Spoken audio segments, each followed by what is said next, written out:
Good morning, Lizzie. I just finished shopping. Stores are like ovens. Lizzie, what is it? Oh, Mrs. Churchill, do come in. Someone has killed Father.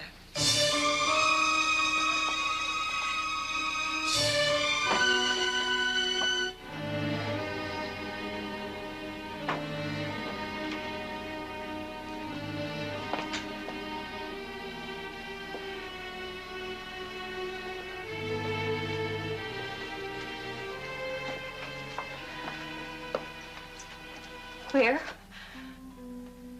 In the sitting room.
Lizzie, it's when you don't think. I think that if we put a little cold water. You see? I'm glad you're here, Alice. I came as soon as Bridget told me. Oh. It's going to be all right. Everything's going to be all right. Here in a minute. Be all right.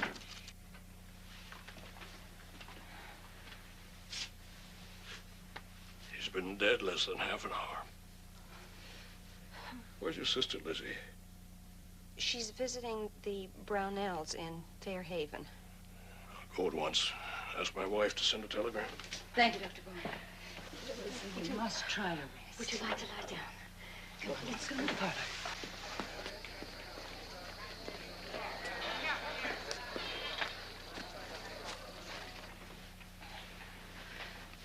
Almost. There you are. I haven't seen your stepmother, Lizzie. Nor have I. Is Abby out? Yes, but I thought I heard her come back.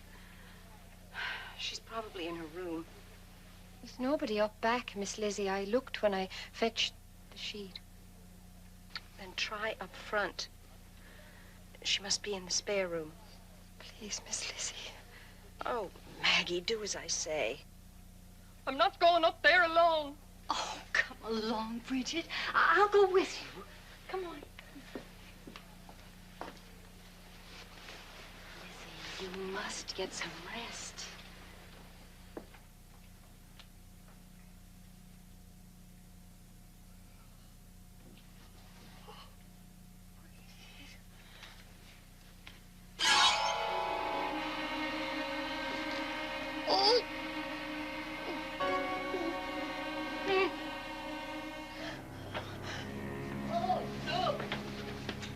Sending the telegram. What is it? She's up there. Oh. Oh.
sorry, Emma, but I must.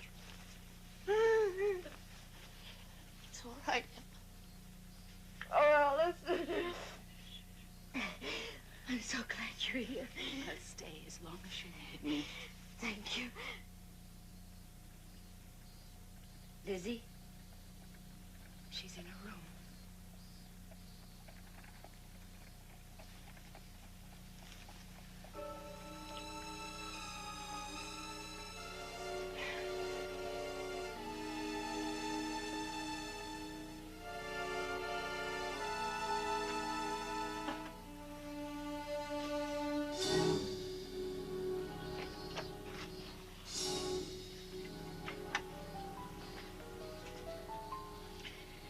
Lizzie? Did you kill Father? No, Emma. I did not.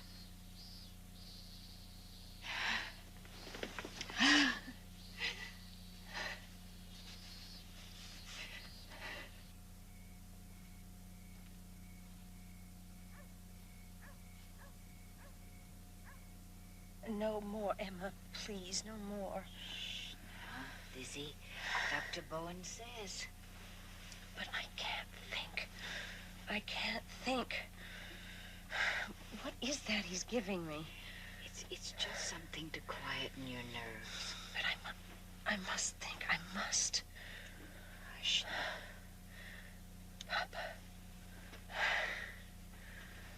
Somebody killed Father. Why? Shh. Why? You must put all of that out of your mind now.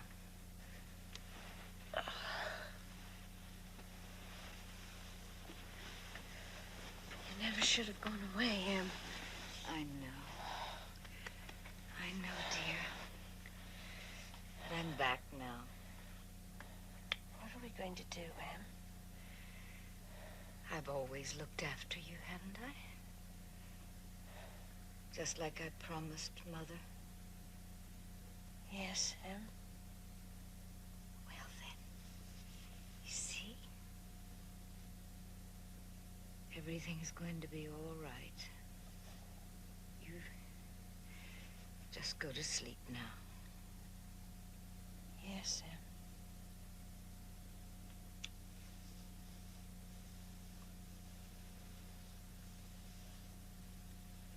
Forgive me, Father, for I have sinned.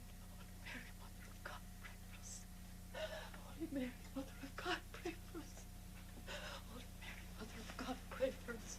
Oh, dear God in heaven, forgive us our sins. Dear God in heaven, forgive us our sins.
black. At least veils. Not even a tear. It was a terrible ordeal.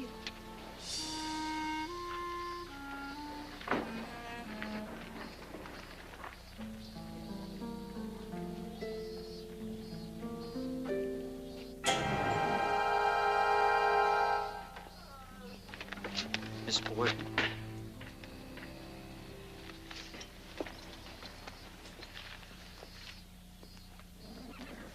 A word with you, sir.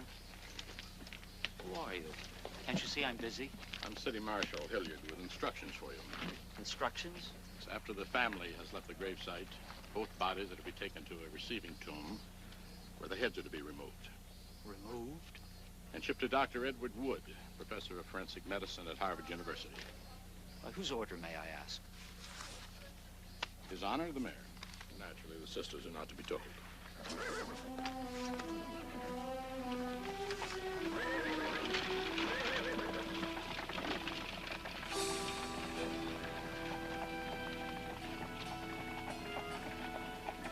As you were saying, Mr. Mayor. Yes. I have a request to make of the family. Please remain inside the house for a few days. It would be better for all concerned. Why, is someone here suspected? I want to know the truth. Lizzie, please, don't upset yourself. I want to know the truth, Emma. Well, Miss Borden, as much as I regret to tell you, yes, you are suspected.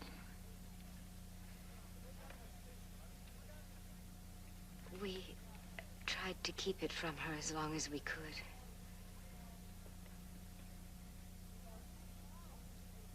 I'm ready to go now.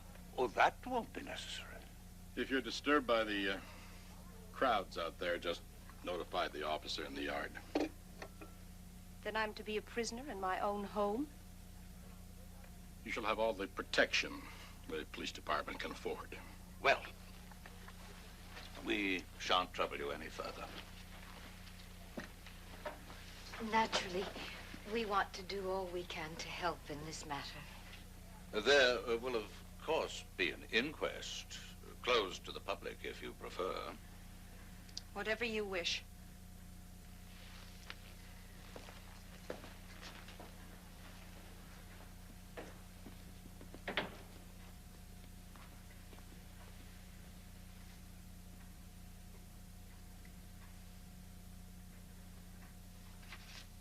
My name is Bridget Sullivan.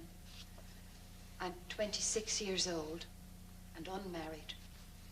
How were you addressed in the Borden household? I was sometimes called Maggie, but only by Miss Emma and Miss Lizzie. How long were you in Mr. Borden's employ?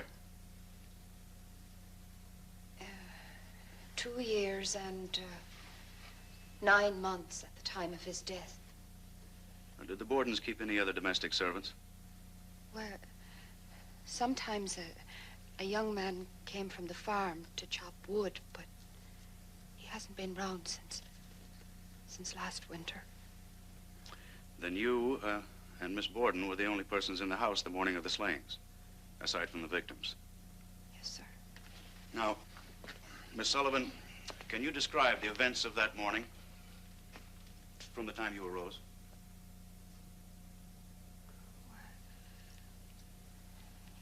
It was very hot that day. I felt a sort of a dull headache as I got up.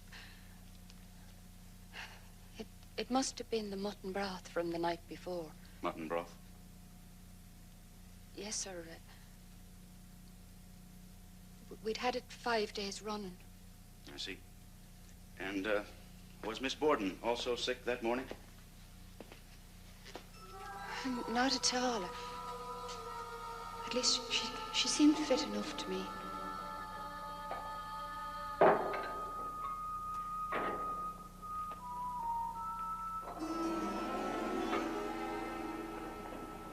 Morning, Mr. Borden. There's Johnny cakes or cookies for breakfast. Which'll it be? Johnny cakes, cookies. appetite for your indigestible Irish starch this morning. Any more of that mutton and broth?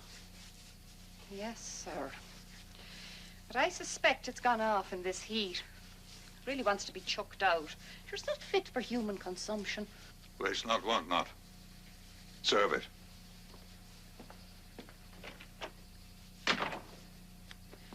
Mean old skinflint. Watch your tongue. I've heard you call him it often enough.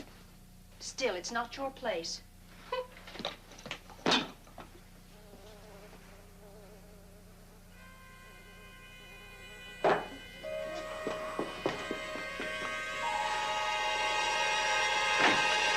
After I served themselves breakfast, I commenced to wash up.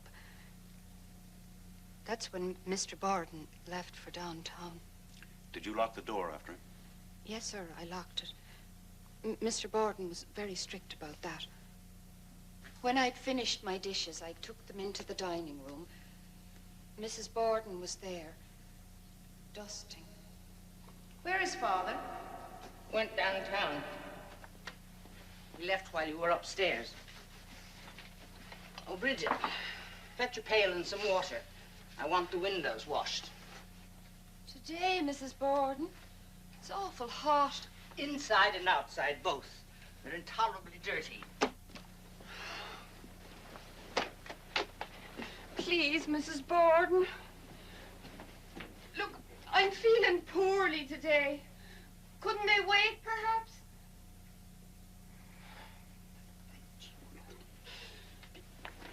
Stinking, smelly cow.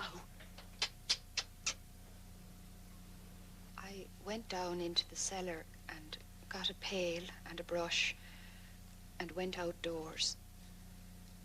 I started to work on the north side of the house. Maggie? You going to be out there long?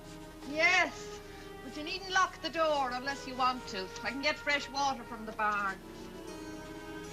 After a while, Mrs. Kelly's girl came to the fence, and I went over to talk to her. But then I went back to my work. There's an awful lot of windows in that house, and I had to go to the barn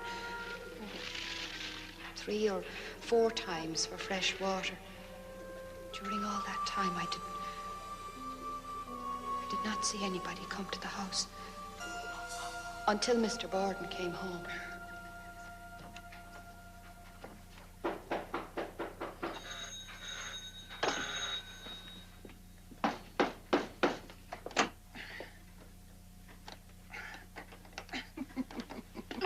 Blast him!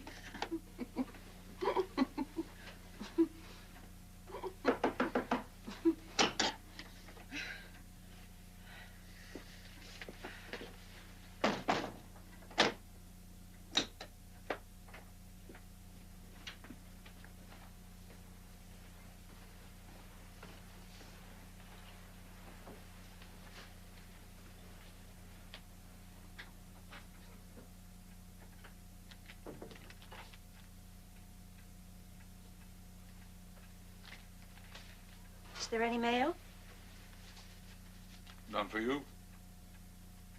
Where's Abby? She had a note and went out. Did she say where? Someone in town was sick, I think. Would you like to take a nap before dinner?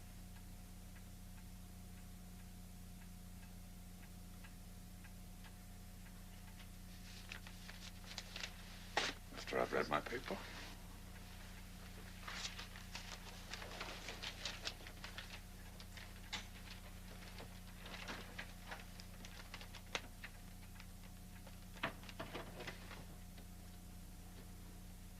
There's a cheap sale of dress goods at Sargent's this afternoon, 8 cents a yard. Ah, I'm going to have some.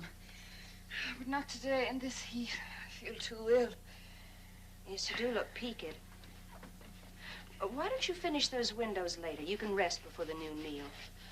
I think I'll do just that.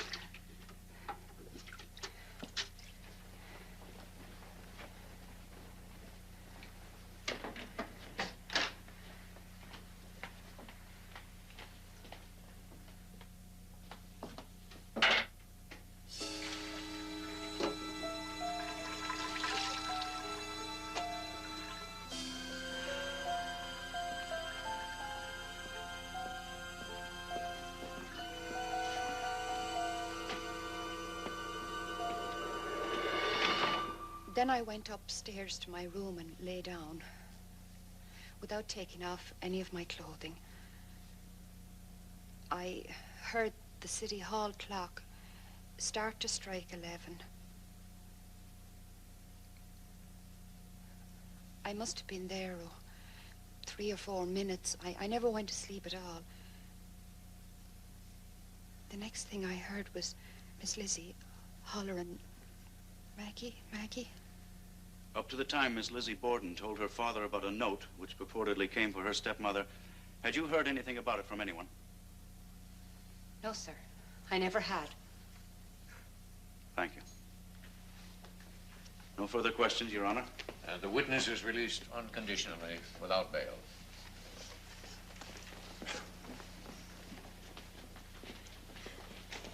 She's leaving us, Lizzie. Lizzie Borden to the stand, please.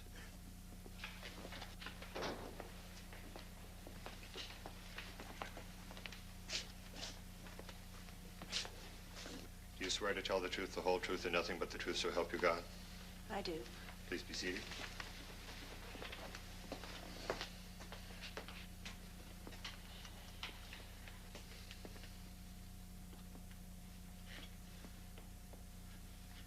You may begin, Mr. District Attorney. Would you please give the court your full name? Lizzie Andrew Borden. Is it Lizzie or Elizabeth? Lizzie. You were so christened? I was so christened. What is your age, please? 32. Your mother is not living. No, sir. She died when I was 2.5 years old. What was your father's age? He will be 70 next month. He was a successful businessman. He's very successful, yes, sir. Started as a mortician, I understand, then branched out into real estate, banking. That is correct. Do you have any idea how much your father was worth? No, sir. Did you ever know of your father making a will? No, sir. Did he ever mention the subject of wills to you? He did not. Had you been on pleasant terms with your stepmother? Oh, yes, sir. Cordial? That depends upon one's idea of cordiality. According to your idea of cordiality? We were friendly. Very friendly. Why did you leave off calling her mother? Because I wanted to. That's the best reason you can give. I have no other answer. In what other respect was your relationship with her not that of mother and daughter, aside from your not calling her mother? She had never been a mother to me in many ways. I always went to my sister because she was older and had the care of me after my mother died. Now, tell me, Miss Borden, on the morning of the murders, did you get your own breakfast? I did not have any breakfast. I did not feel as though I wanted any. Sick from the same mutton broth? It was the heat.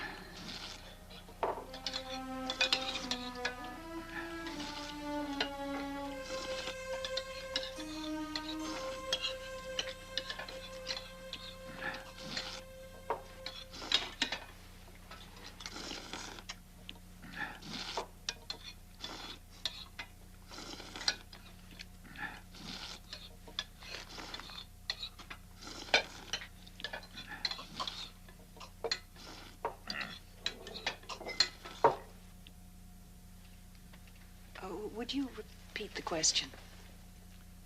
We are trying to establish if you are certain you were upstairs when your father came to the house on his return.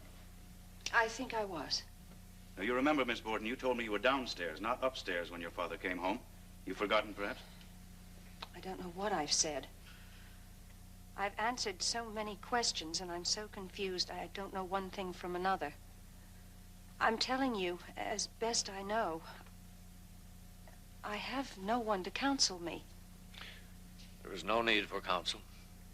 This is only a coroner's inquest, not a trial.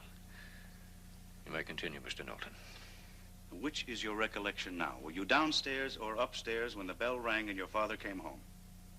I think I was downstairs in the kitchen. You think? Miss Borden, we have been over this a dozen times, and each time a new version. Now, how will you have it? I don't know. I don't even know what your name is.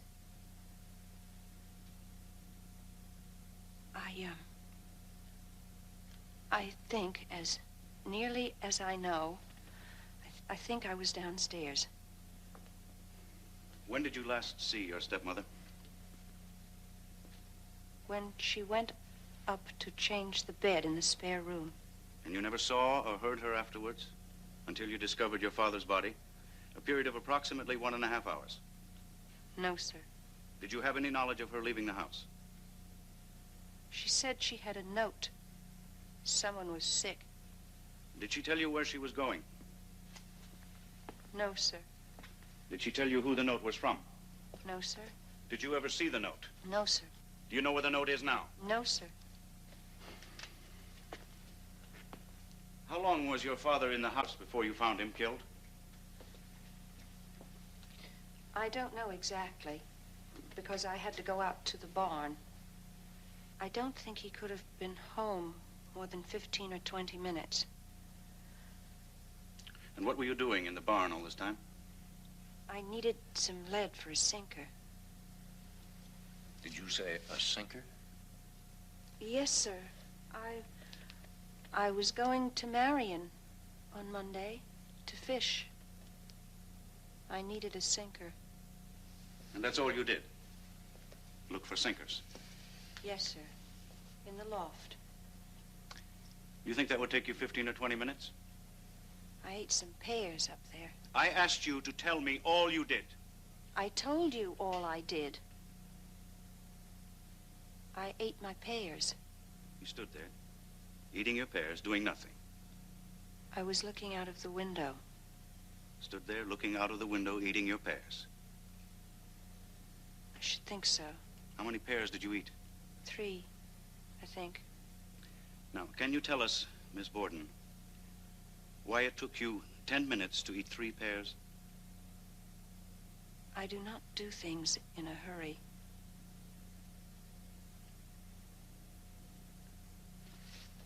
No further questions, Your Honor. It would be a pleasure for this magistrate, and it would doubtless bring much sympathy, if he could say, Lizzie, I judge you probably not guilty. You may go home. But let us suppose for just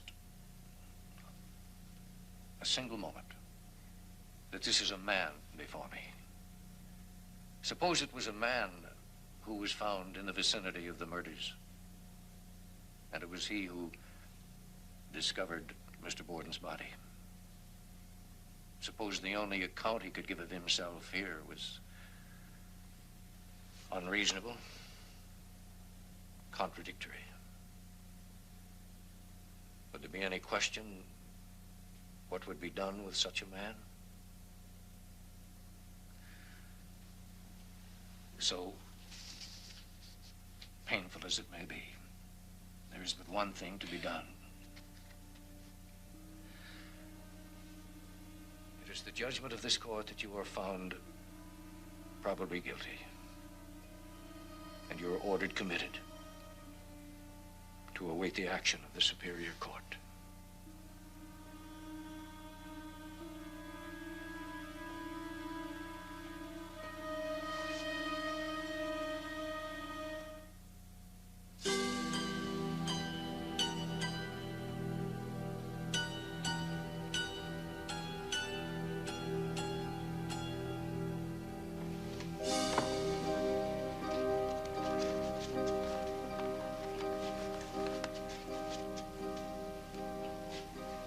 Better?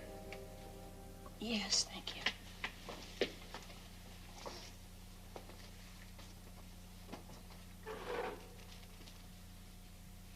Please forgive me, but I now must ask you a very disturbing question. And I want you to give me a simple yes or no answer. Did you kill your father and Abby? As your family lawyer, I must hear it from your own lips. I'm sorry. I am innocent. That's all I need to know. Now, Mr. Jennings, you must tell me, what can I expect? I'm doing everything in my power to... The truth. You have an obligation to tell me. All right. The worst?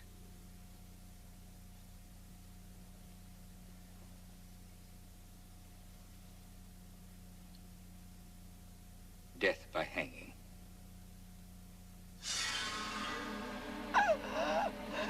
But it didn't come to that. Lizzie! What is it? What is it, Lizzie? What is it? Lizzie! Matron! Send for Dr. Bowen! Matron! Matron!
Mr. Jennings has given me his solemn assurance that everything humanly possible is being done for your defense. He's finally retained Mr. George Robinson to assist. Must have been all of the newspaper publicity that attracted him. Imagine. Our former governor is going to defend you. Must have cost a pretty penny. I've decided to pay for half of everything myself. I can't let you do that, Em. The cost would be ruinous. Even if it takes every last cent of my inheritance.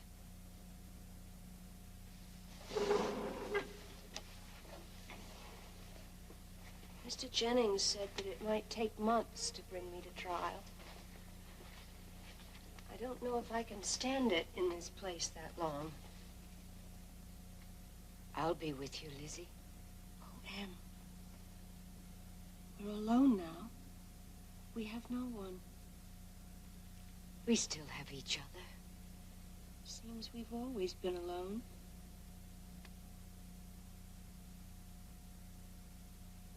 Poor Lizzie. Somehow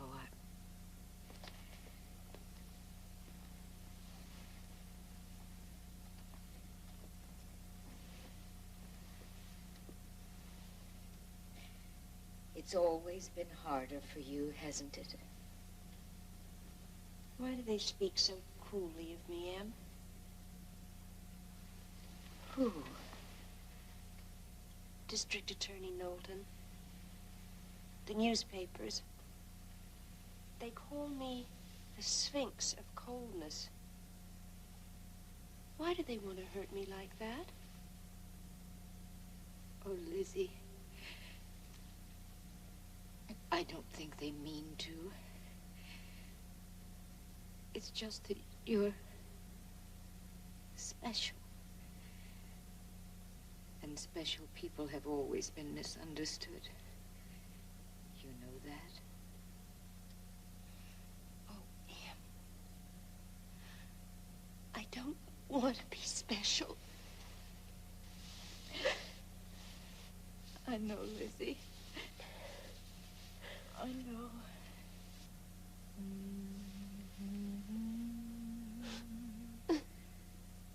And good night. May thy slumber be died.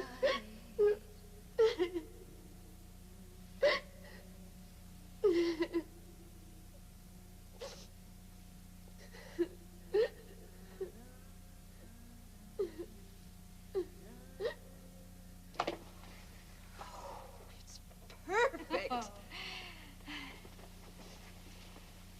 I knew you wanted something special. We got the whole ensemble? Uh-huh. Read it. Oh, Lizzie, we must have gone over this 100 times. Then we'll go over it 101. Yes. Well, there's your new hat, your navy blue Bengaline dress. No. We said the black, remember? The one with the leg of mutton sleeves. Oh, yes, I'm sorry, I forgot. And your little brooch? The one with the posies. Mm-hmm. It's in the top left drawer of my chiffonier. Oh, and don't forget my 6-button black kid gloves. I won't. Mr. Julian Ralph of the New York Sun says he's here for an interview. Oh, gracious, I completely forgot. Give me a moment, will you? You don't mind, do you, Em?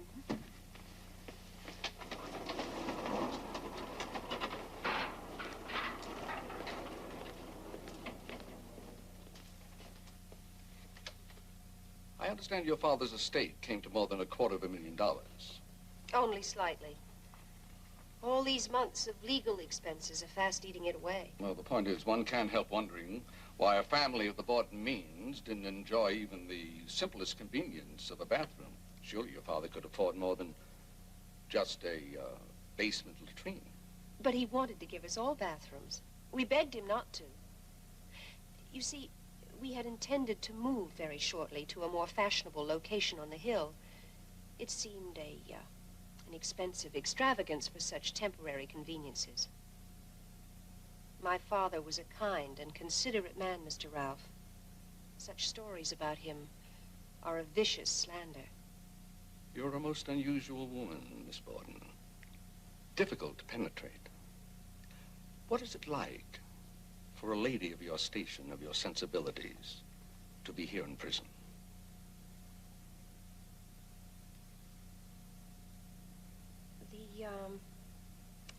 The hardest thing for me to stand is the night, when there is no light. They will not even allow me a candle to read by. To sit here all the evenings in the dark is very hard. There is one thing that hurts me very much. They say I don't show any grief. Certainly I don't in public. I never did reveal my feelings, and I cannot change my nature now. They say I don't cry. They should see me when I'm alone. Yet District Attorney Knowlton urges us to believe that Miss Borden is capable of any cold-blooded deed, even the murder of her father and his wife. Mr. Knowlton goes so far as to call her Sphinx of coldness, not even moved to wear mourning out of respect. But Miss Borden explains it so simply, so honestly. There was not a moment when I could think of such things as hat or dress. Somebody was talking to me all the time about the murders and asking me questions. Now, here's the part that really galls. If people would only do me justice, that is all I ask. But it seems as if every word I utter is distorted and such a false construction placed on it that I am bewildered. There was not a trace of anger in her tone, simply a pitiful expression. Rubbish. Cheap feminist sentimentality. I told you public sentiment would be on her side. Lizzie Borden is the Sunday school teacher, Hosea. A devoted worker for temperance, Christian aid, and foreign missions. She is held in high esteem in this community, very high esteem. Mr. Mayor, that woman is a murderess. I hope you can prove that, Hosea. Oh, we better be on our way. Can't miss the opening session. Coming, Mrs. Knowlton? I'll be along shortly, Your Honor. You two go ahead.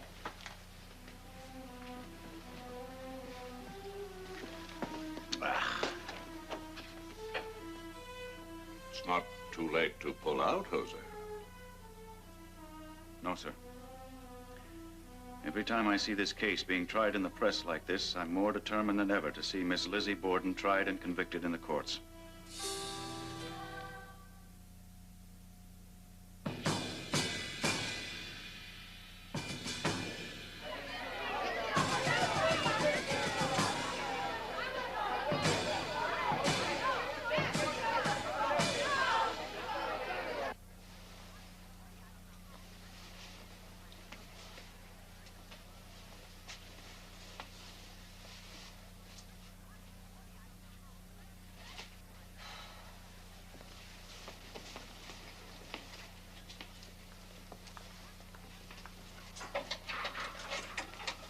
Well, where are they?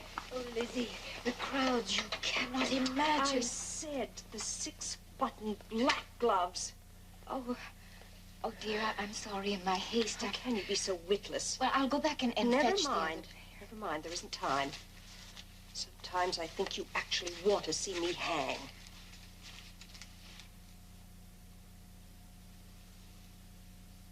That's a very cruel thing to say, Lizzie. I'm sorry.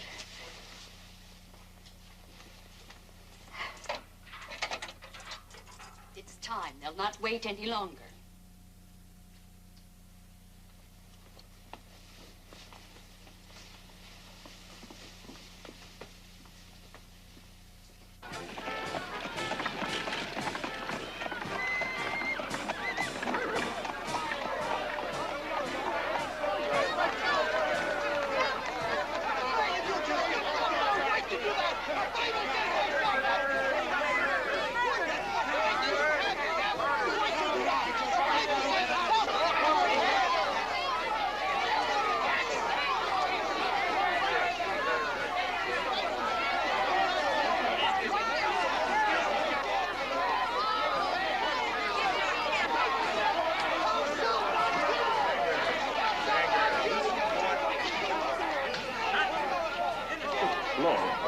I suppose we can't blame them. They haven't had a good witch hunt in this state since Salem.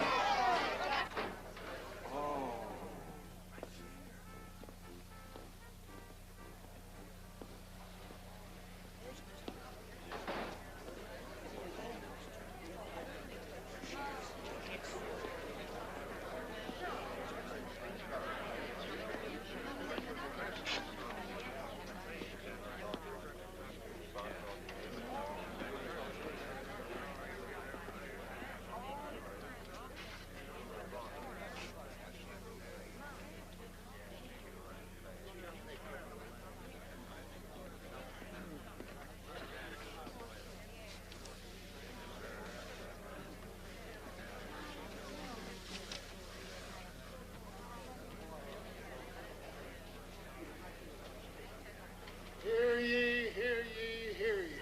All rise.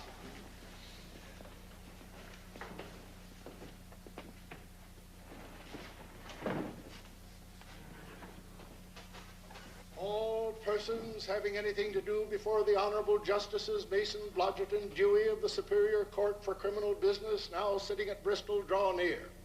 Give your attention and you shall be heard.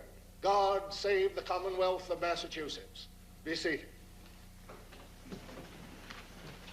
Now tell us, Miss Sullivan, did you ever have any trouble there in the Borden family? No, sir. A pleasant place to live? Yes, sir, I liked it. And for aught you know, they liked you. I suppose so. You never saw anything out of the way? No, sir. Ever saw any conflict in the family? No, sir. Never saw anything in the least, any quarreling or anything of that kind? No, sir.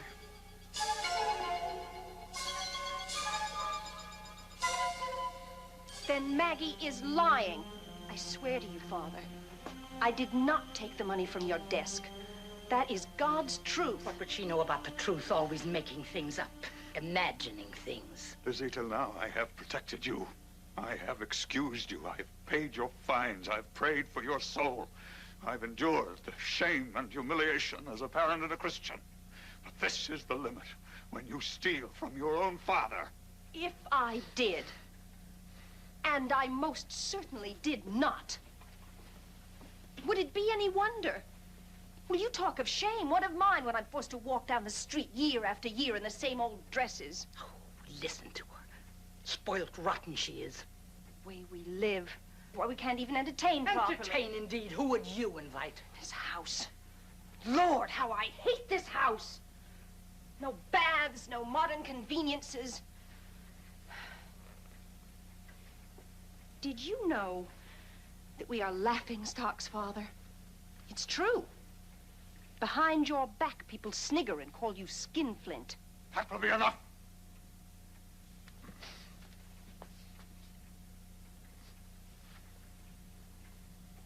I don't understand you, girl.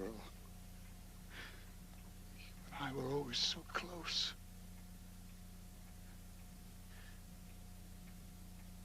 Especially close. Yes, Father. Especially. Then why do you behave like this? I'm suffocating. Father, look at me. I'm 32 and practically a prisoner in this ugly old house. You're perfectly free to come and go as you like. And how far would I get on the paltry $200 allowance you allow me each year? Emma seems to manage. I noticed it didn't keep her from going on the grand tour of Europe 2 summers ago. Yes. And you'll never get over that, will you, Mrs. Borden? Well, that money was mine. Every penny mine. If you chose to squander your mother's inheritance, you have no one to blame but yourself. Half of Emma's to boot, don't forget that. I'm sure you won't let him. And making Emma sleep in that cramped, stuffy room while Her Royal Highness gets the big, airy one all to herself. I never could abide small, dark places, even as a child. Emma knows that. She wanted me to have the big bedroom. Didn't you, Em? Oh, we know all about you and your way, Princess Lizzie. We know how you twist arms and throw tantrums just to get your way.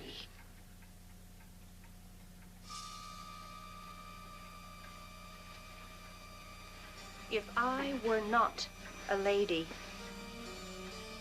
I should twist your arm, Mrs. Borden, right out of its socket. I will have no more of this. I have warned you repeatedly, Lizzie.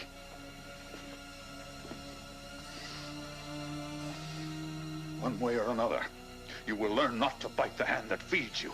If I have to cut you off. You may step down. Call Dr. Bowen to the stand, please. Dr. Seabury Bowen to the stand, please. Dr. Bowen, can you describe what Miss Borden had on that morning?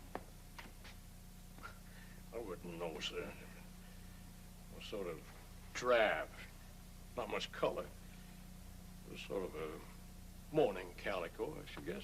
You say it was drab? I merely mean to say that the dress was Answer the question. If you just wait a minute. No, answer the question. Did it appear to you to be a drab-colored dress? I am telling you, sir, I don't know. I didn't intend to try to describe a woman's dress at the inquest, and I do not intend to now. Well, perhaps you can at least tell us if it was this dress. Your Honors, really, this is the government's own witness. I am merely trying to establish whether or not the witness knows what the accused was wearing minutes after the last murder, and if he, a man of medicine, observed any blood on her. The witness may answer the question. I should think it was not that dress.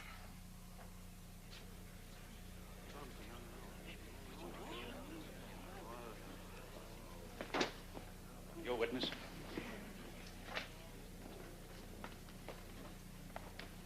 Now, Dr. Borden,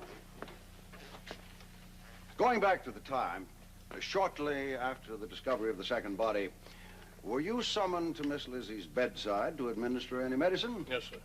Miss Russell came to fetch me upstairs, and I gave Lizzie a preparation called bromocaffeine to quiet her nervous excitement and her headache. And did you subsequently administer any other medicines of that kind? Yes, sir. Sulfate of morphine. In what doses? 1/8 of a grain. However, I doubled that the next day. And how long did she continue having the morphine? All the time she was in the jailhouse. In other words, she was receiving regular injections of morphine all the time. Up to her arrest, through the hearing, and while confined in the jailhouse. Yes, sir. Tell me, Dr. Bowen, does not morphine given in double doses somewhat affect the memory? Change and alter the view of things? Doesn't it muddle the thinking, confuse the mind? Yes, sir. It does cause hallucinations. So that anyone giving testimony while under its influence might tend to seem contradictory, to give conflicting stories. Yes, sir. When did you stop giving her this drug? I've not stopped. She's still receiving it.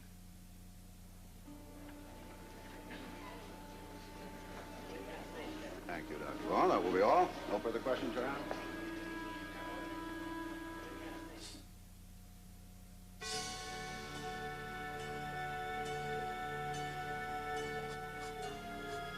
You mentioned that Miss Borden paid a visit to your home on the evening before the murders. That is correct. Can you tell us the purpose of that visit? Lizzie was very troubled.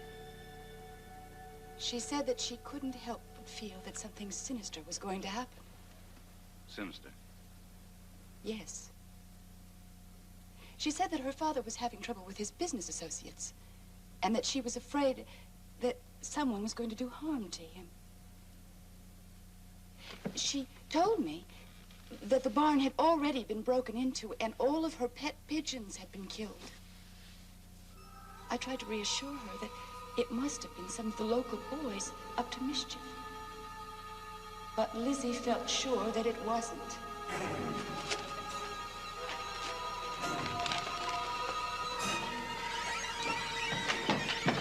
No! Papa, no, please! Papa! Please! Please, no! Not the pigeons, Papa, please! Fly. Fly.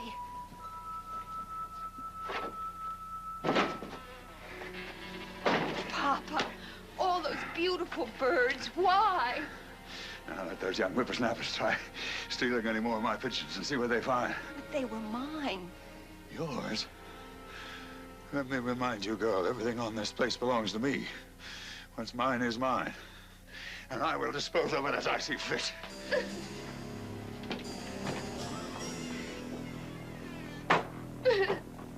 Papa, they were mine.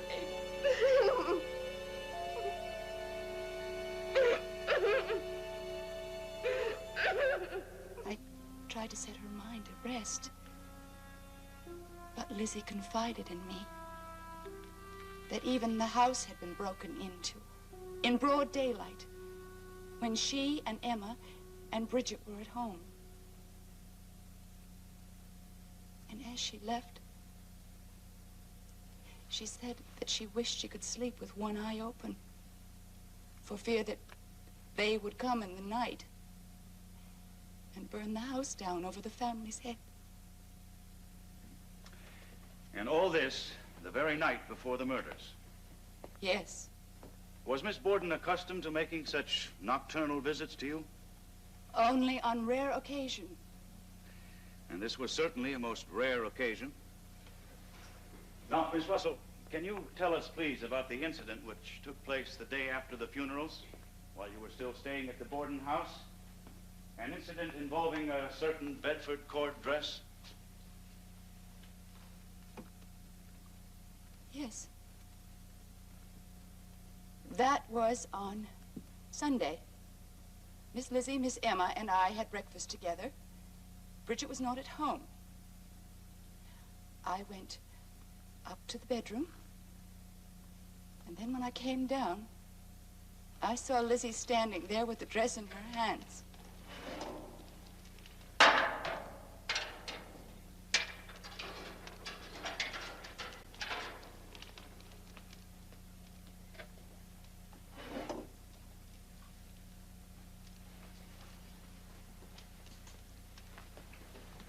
Lizzie, what are you going to do?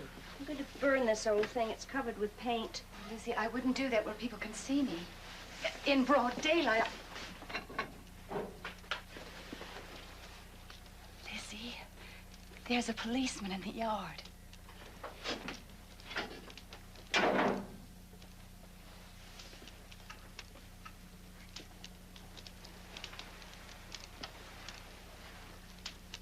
That is probably the worst thing you could have done. What if they ask us about that dress? Why did you let me do it? Why didn't you tell me?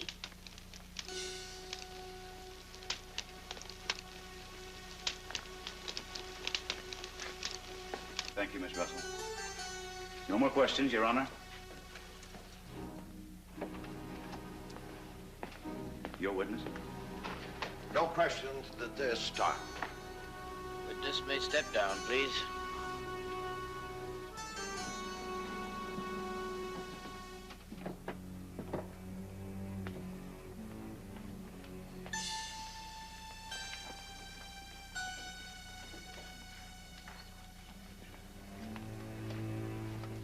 The woman's a fool. She needn't have testified to that. She is a Christian woman, sir. It is the truth. Nonetheless, my dear, we shall nip this in the bud at once. Fear not. May it please your honors, at this time we should like to recall the dressmaker, Mrs. Mary Raymond. Mary Raymond to the stand. Yes. I made a Bedford cord dress for Lizzie in about April of last year. Now, Mrs. Raymond, will you please tell the court what became of that dress on the very day that you completed the final fitting at Miss Borden's home? Why, yes. The men were painting the upstairs hall and landing. When Lizzie rushed out to show her new dress to her sister, she brushed against the fresh paint. The dress was ruined, of course. Of course. No further questions, thank you.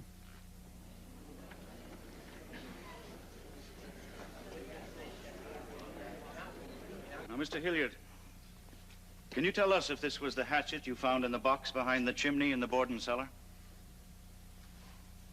It looks like it. The handle was broken like this? Yes, sir. Broken up close like that. Mm-hmm. Did you observe anything peculiar about the break in the handle at that time? I did. It was a fresh break, a new break. Thank you. No more questions, Your Honor.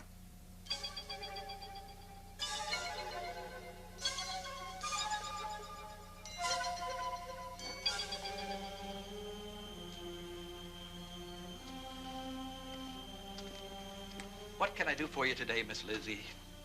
Oh, I'm afraid I got some paint stains on a perfectly new dress. I would like to buy some naphtha with which to remove them. Do you carry it? Certainly. I'll fetch you some.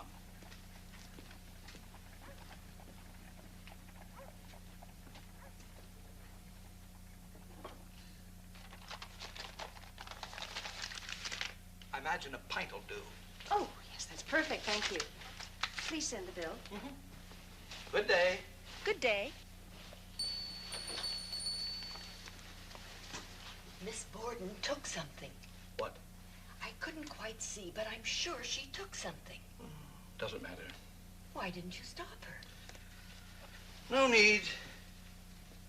Old man Borden always pays. Told all the merchants up and down the street to tack a little something onto the bill whenever it happened.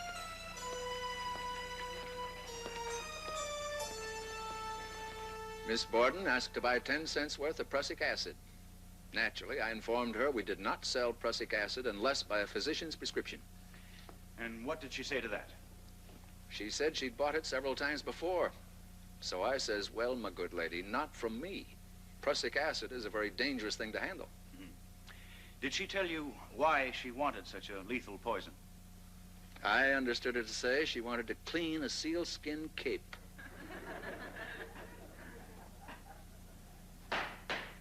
Order in this court. Your Honors, I must protest the use of such testimony. As part of the defendant's inquest testimony, it is perfectly admissible. I am trying to prove prior intent. Your Honors, may we have a ruling on the admissibility of my client's testimony at the inquest? It was taken at a time when she was under arrest and denied counsel.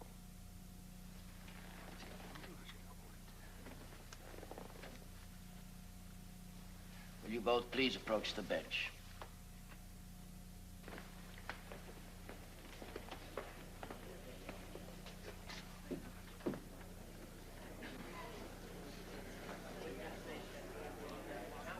Inadmissible. Every bit of her inquest testimony inadmissible because that fool Judge Blaisdell denied her proper counsel. Terrible blow. Terrible. I built my entire case on her inquest testimony. Now I've got nothing. What about Miss Russell's testimony? That was most damaging. Wasn't it odd that she should come forward on her own like that? Yes, her conscience was troubling her, my dear. Seems she neglected to mention the dress burning incident when the police first questioned her. Great stroke of luck. Personally, I don't believe it was that dress. Lizzie Borden wouldn't have been such a fool.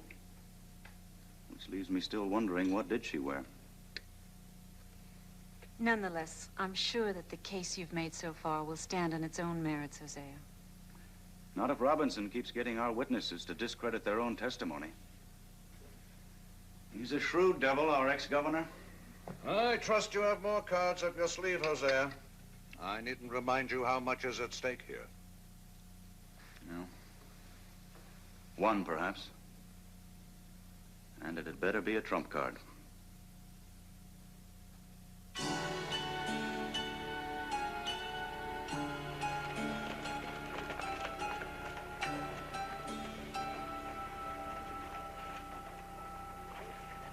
On August 10th last, at the Harvard Medical School, where I'm professor of chemistry, I received the evidence there exhibited. Briefly, Dr. Wood, can you tell us the results of your examinations? The hair on that hatchet, for example? It did not match the samples of hair from either victim. It is animal hair, probably cow's hair. And what about this dress? Did you not find minute traces of blood on the skirts? Yes, but certainly not from either of the victims. Well, how do you explain that? They are undoubtedly menstrual blood from the defendant herself.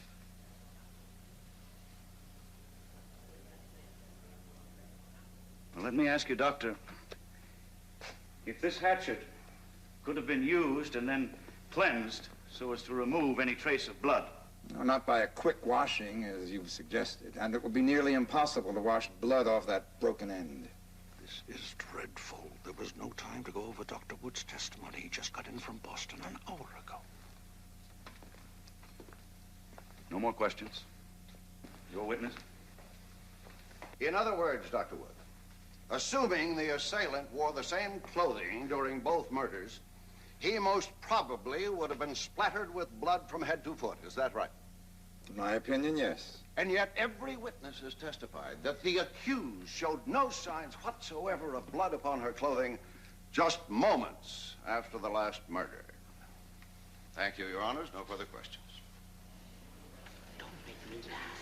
Don't make me laugh. Don't make me laugh. Don't make me laugh. You know as well as I they'd turn me out on the cold if anything happened to you. What more can I do? You can draw up another will. Put everything in my name. Let me see to their needs. It's little enough to grant your poor defenseless widow. Don't rush things, woman. I'm not dead yet.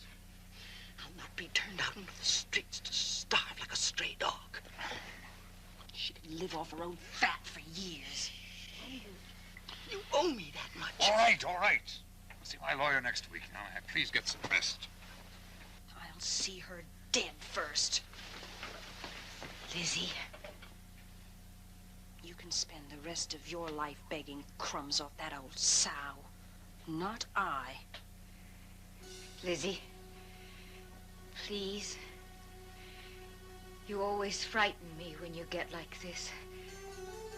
He must never make a new will.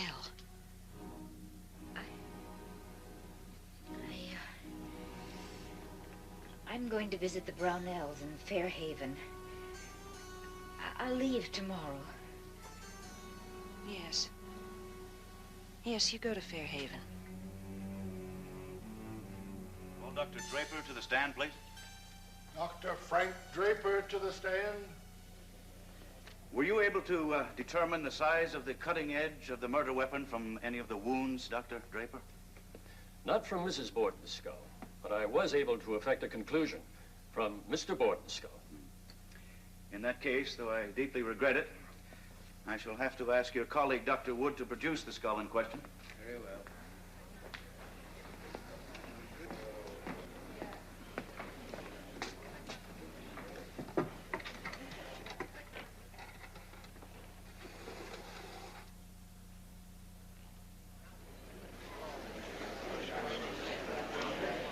Now, Dr. Draper, if you will please try to fit that hatchet into the wound.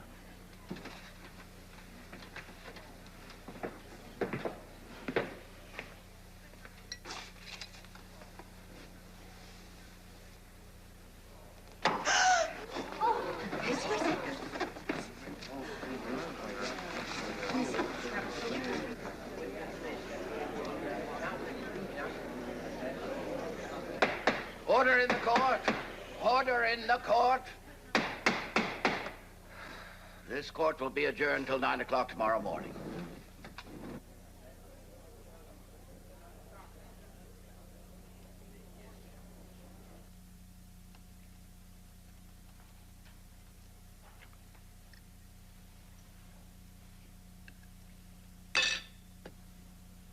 My dear, I have told you repeatedly I have no stomach for undercooked meat. Let me get you something else. Oh, never mind. Lost my appetite anyway. Just some coffee. I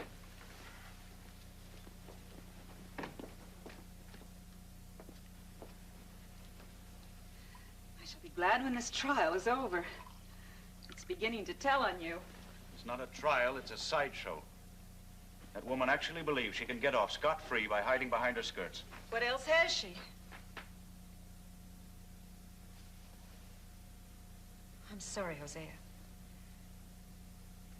It's just that it seems to me that you men have only yourselves to blame if women hide behind their femininity as a last defense. After all, you cast us in this role. You look upon your womanhood as a role, my dear?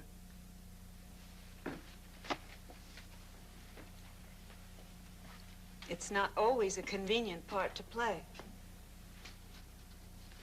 I've never heard you talk like this. Next, you'll be asking for the vote.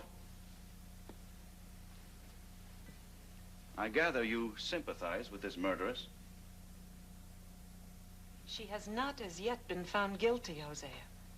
But you do sympathize with her. Certainly not with her deeds. But perhaps with her motives. Her motives? Now, what would you know about her motives? I should think a great deal, Hosea. You have no idea how unbearably heavy these skirts can be at times.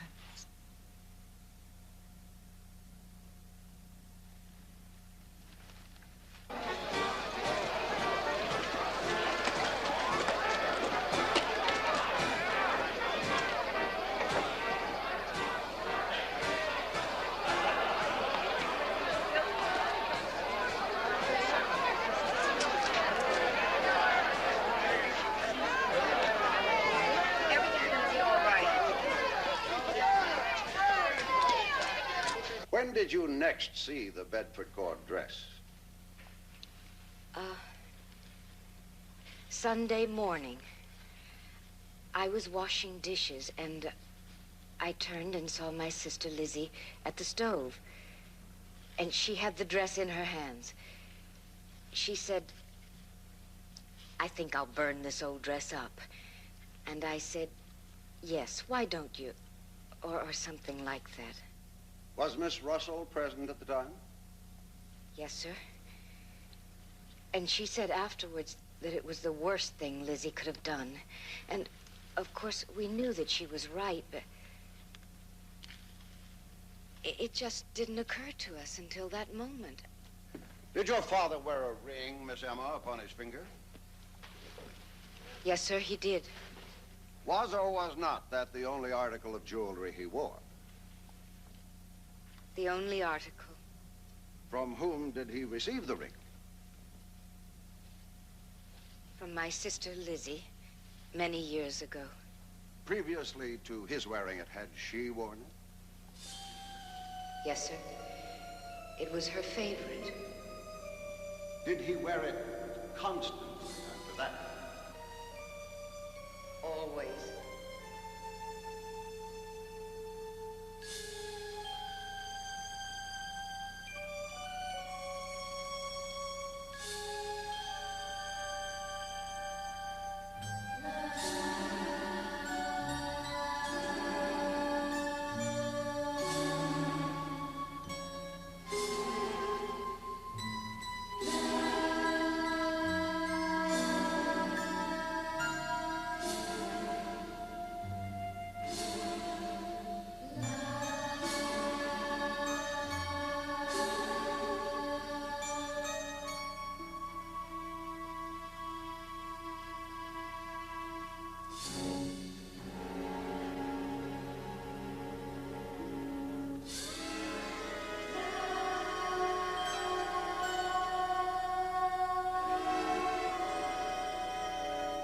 So old.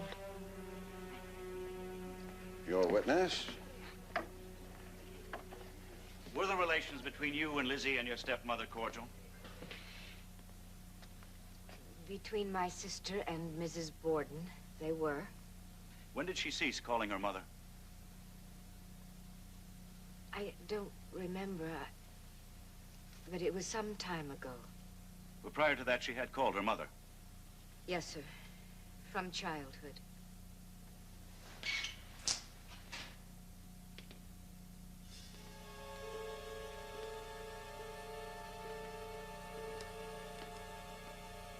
Mrs. Borden says you're not to work too late, Papa. Oh, I should have called her mother, Lizzie. She's not my mother. My mother's dead.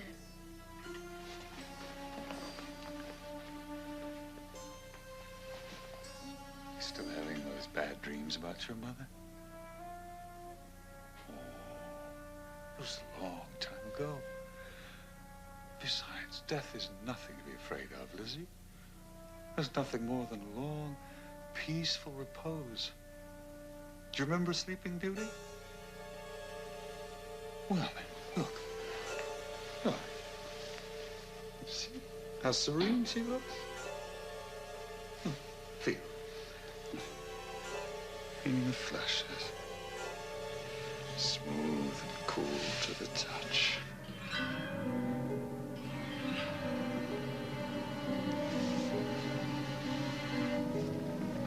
Oh, yes, you mustn't be afraid. Gentlemen of the jury, let me remind you of those touching words. The eyes that cannot weep are the saddest eyes of all.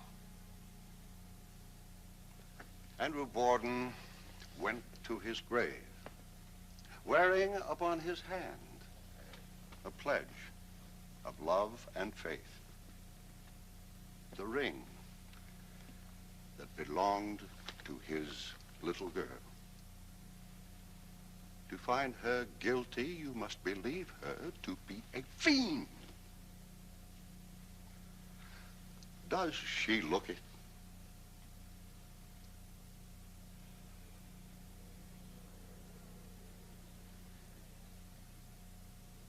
Lizzie Andrew Borden.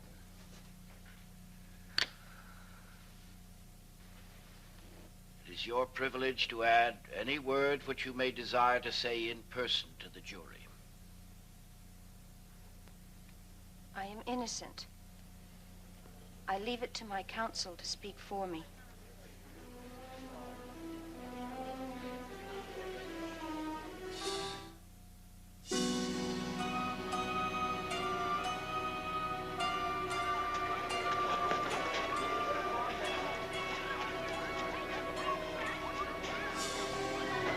They're coming in!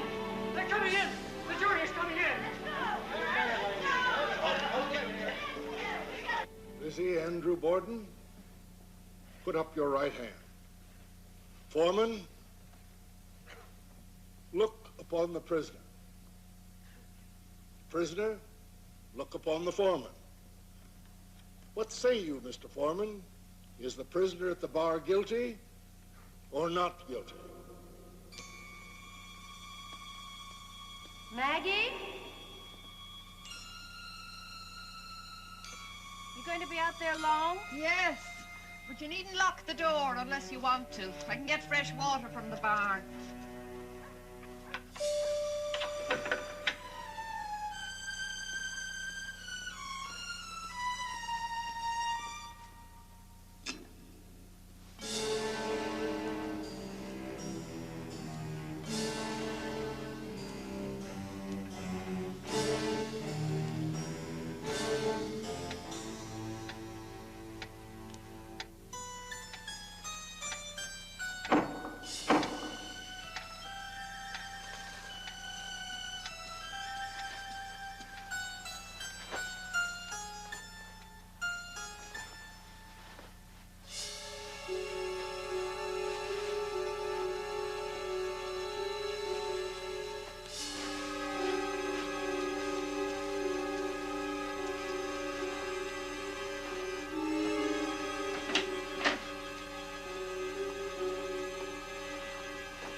Abby?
Miss Bridget?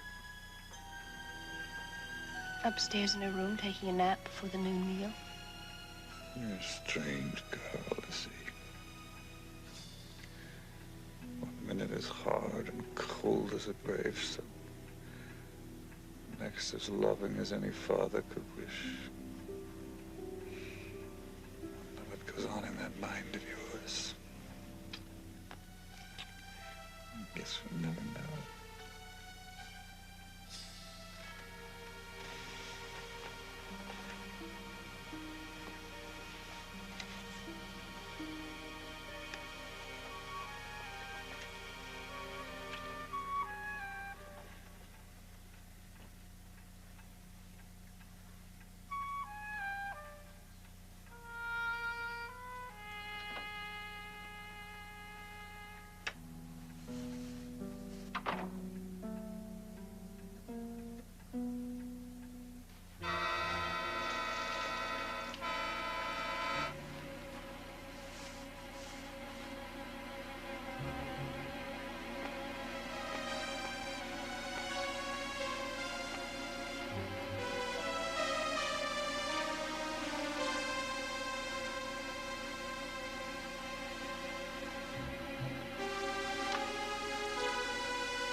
What say you, Mr. Foreman? Is the prisoner at the bar guilty or not guilty?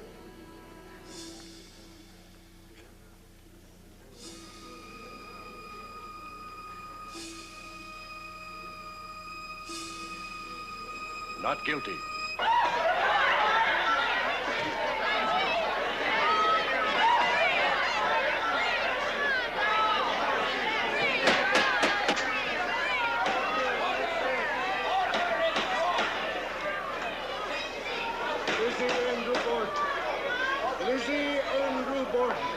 The court orders that you be discharged from this indictment and go thereof without delay. Emma! Emma!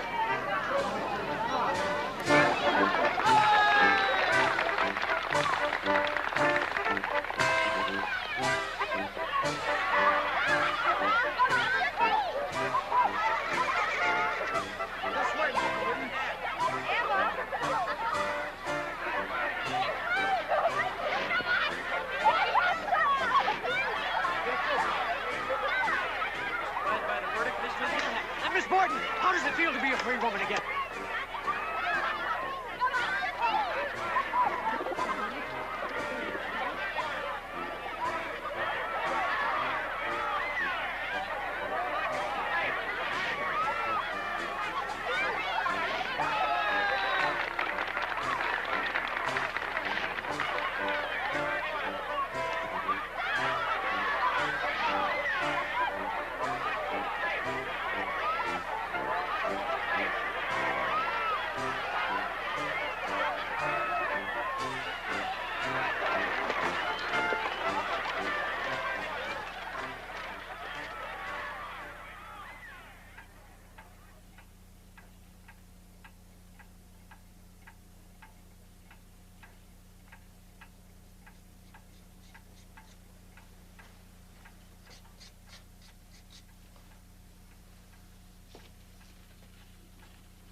Over, Em. We won. Dinner will be ready soon. Why don't you make yourself comfortable? Didn't you hear me? We're free. At last, we're really free. Nothing to prepare a meal. Now that there are only the two of us. Emma, sometimes I don't understand you. Lizzie. I'm only going to ask you this once more, and then I shall never mention it again as long as I live. Did you kill Father?